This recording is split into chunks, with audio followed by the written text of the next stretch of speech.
Hey guys, Dan here with painforyou.com. Today I want to talk about your roommate. And the concept comes from the book Untethered Soul by Michael Singer. And I don't know if you've read this book. I'm only 2 chapters into it, but it is remarkable how on target he is with even the first 2 chapters. He talks about the incessant chatter that goes on inside of our head. Chapter 2 is about meeting your roommate. And what do we mean by your roommate? Your roommate is that person who lives in our head with us. And it's not even you. It's just the incessant chatter that goes on. It's I don't know if it's our subconscious brain or our conscious brain, but it is the voice inside of our heads that doesn't shut up, right? You could be having a good thought like, okay, I'm gonna start this new diet. I'm gonna start developing new eating habits because I've got a little weight to lose. And what does your roommate say? Your roommate says, what are you kidding? You've tried that 16 times. It's never worked before. Go get some ice cream and shut up, right? It's that voice that when you try to get still and notice and watch your symptoms, it's that voice inside your head that says, oh my God, you're never going to get well, you're never going to get better, you're going to be in a wheelchair soon because the pain just keeps on getting worse. That's your roommate. And, you know, it's the voice in our head that just can't stop narrating what's going on, even when you're in the shower. You're just supposed to be in there washing yourself. It shouldn't be anything more than that. But what happens? There's a whole dialogue that's going on about, well, you know, when I get done, I need to do this. And, you know, well, I don't know. It just goes on and on and on. And what I would encourage you to do is try to, if you want to meet this roommate of yours, try to sit down on the couch or somewhere, go outside, and just sit still. And really just try to sit still and not think about anything in particular, and you're going to meet your roommate. Your roommate is going to come out and start saying, this is really stupid. You have better things to do. Why are you doing this? This is a waste of time. What are you doing this for? You mean you're going to try to do this for 15 minutes? That's insane. That's not going to work. Why are you doing this? And so if you want to meet your roommate, try to do that. Take a shot at that. In yesterday's video, I was talking about pay attention. Pay attention to your thoughts. And, you know, if you view this roommate as not you, because it's really not you. I mean, you are you. You've got a unique experience in this world, but you've got this roommate that just, again, won't shut up. And this is not your mother. This is not your brother or your sister or your father or anybody else who perhaps has helped shape your self-esteem and your belief and your subconscious programs. This is literally just a roommate. You've got no familiar, no family relationship with them. They're not a best friend. They're not anything like that. They're just literally a roommate. Imagine yourself renting out a room in your house to a complete stranger. And when you start to listen to this incessant, non-stop chatter that's coming from this roommate, you'll soon realize that this roommate is really not your friend and really does not have your best interest at heart, because every time we try to do something that is positive for ourselves, this roommate is there to shoot us down and tell us all the reasons why this isn't going to work. Now, Donna just commented today on my video from yesterday, and she asked the question about rumination and catastrophizing. And, you know, it really, these two things connected for me. It's not you that's ruminating and catastrophizing. It's this awful, awful roommate of yours that won't shut up. You're trying to say, okay, I know I don't want to think about the pain. I don't want to focus on it, because what you focus on, it grows and magnifies. But this darn roommate of yours is the one who's in the back of your head screaming, but you're not getting better. This isn't working. It hasn't worked yet. You've been at this for years. These stupid Sarno books haven't helped you. And it's that roommate that is the one telling you what you can't do. And so I guess if you were to, and the book tells us this, to objectively remove this person from inside our head and imagine that voice coming from somebody sitting on the other end of the couch. And we listen to this voice as if what they are saying is true. But how many times have they misled us? How many times has this internal voice said, your mother hasn't called you in 3 days. She must not love you anymore. And the next thing you know, she calls like a half an hour later. Or a boyfriend and girlfriend situation where the girlfriend is upset that, oh, I haven't heard from my boyfriend and he must not really care for me. And when he calls, don't even answer the phone. The voice, the roommate's saying this. Don't even answer the phone when he calls. Or if he texts, make him wait.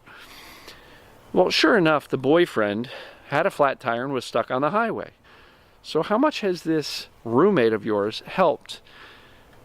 How often is this roommate absolutely, without a doubt, incorrect about all of the BS that it spews at us? How many times has this roommate made us feel awful about ourselves and question ourselves and kind of taken away everything that we believe we want to do with our lives? You know, I've been talking about writing this book for a long time, and thankful I'm finally making progress on it. But my roommate has been telling me, who are you to write a book? What kind of expert are you? You're a procrastinator. This won't ever get done. Writing is hard. That's my roommate. My roommate has really gotten in the way of me sharing my message and my knowledge about this topic. We all have a roommate.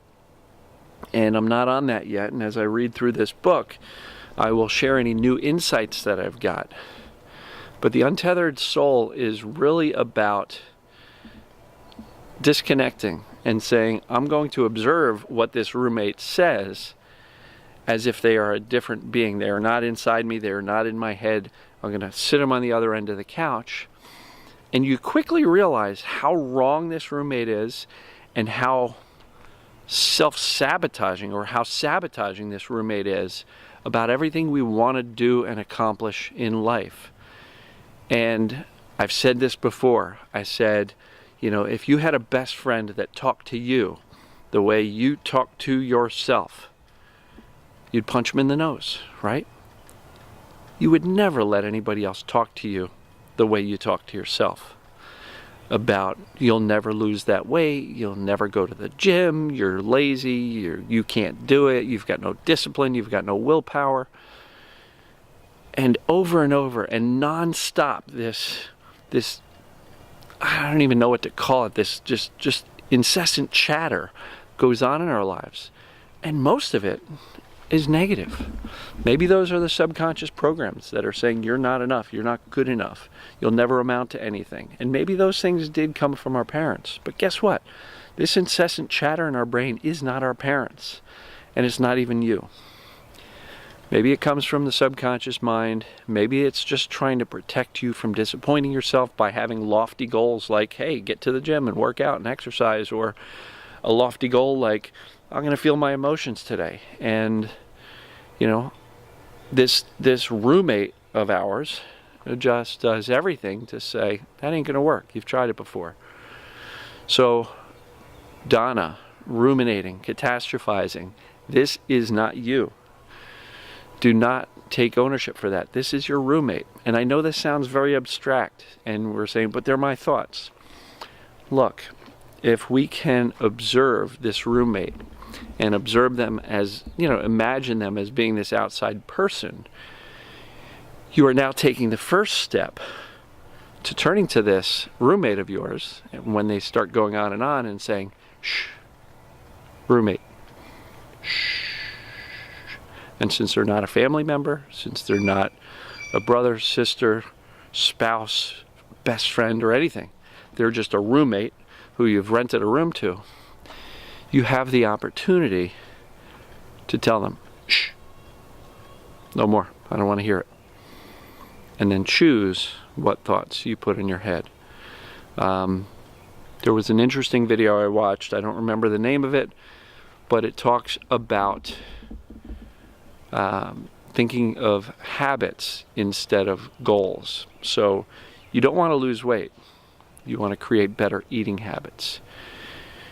You don't want to get pain-free, but you do want to create better habits of thought and better awareness of the thoughts and of this roommate. Shh, shh, shh. Tell them to go away, right? It's about habits, and it's about choice.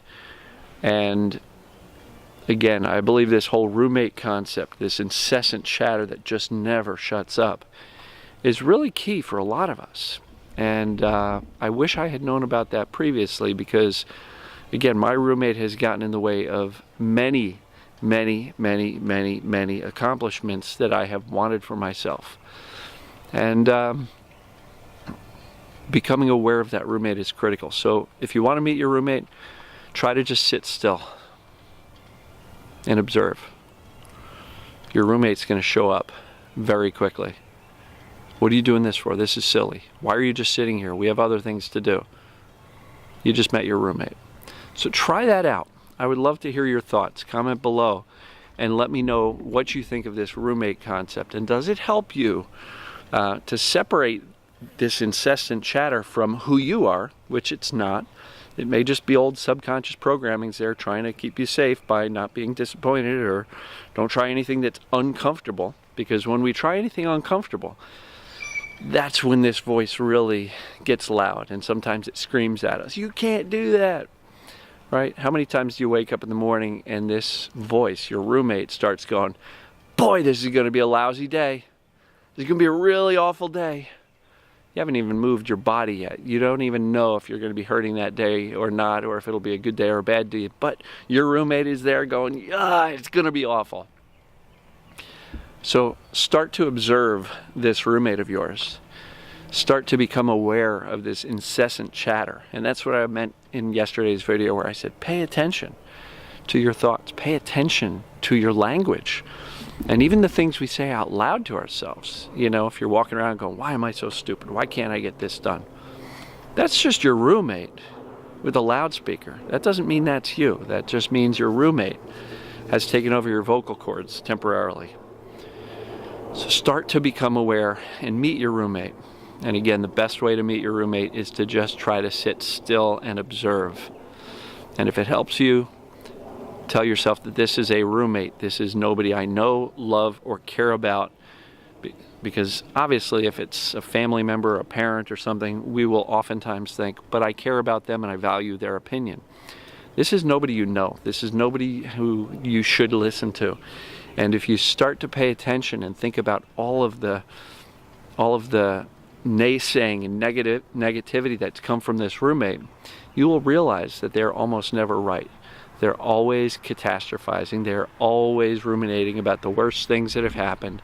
They are always telling you that the positive things that you'd like to accomplish are not possible, or you can't do it because you're not good enough, smart enough, strong enough, don't have enough willpower. This roommate, unfortunately, does not have your best interest at heart. And so I would absolutely encourage you to meet your roommate.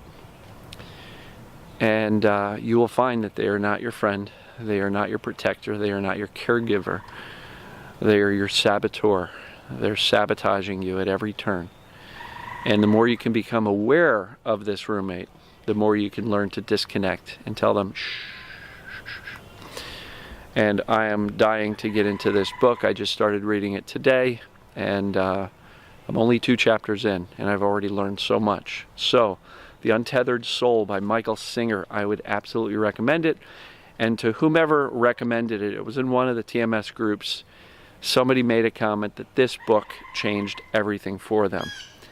And so I have a feeling that if the rest of the book is as good as the first 2 chapters, it will be very, very beneficial for me. And so far, I would say that this book, Untethered Soul by Michael Singer, could be very useful for anybody. As a matter of fact, I am absolutely thinking about buying a copy for my family. My son, my mom, my brother, my sister. And it's really, really cool concept so far. So, hopefully you liked this. Donna, hopefully this answered the question about the ruminating and the catastrophizing. It's not you, it's your roommate. It is not something you are doing to yourself. It's this incessant berating and negativity coming from your roommate. So, shh, tell the roommate, I got this. Shh. And at some point, hopefully in the rest of the book, it will actually tell me how to evict this roommate, how to get rid of this roommate, and live in the present, and live as who I am, who I was meant to be, the best version of myself. And stop listening to this roommate that only has negative things to say about me. So, get to know your roommate, and then you can decide down the road, do you want to evict them? And I'll keep on sharing the lessons I'm learning from this book, but we have a roommate. It's living in our head, and it's not even paying rent.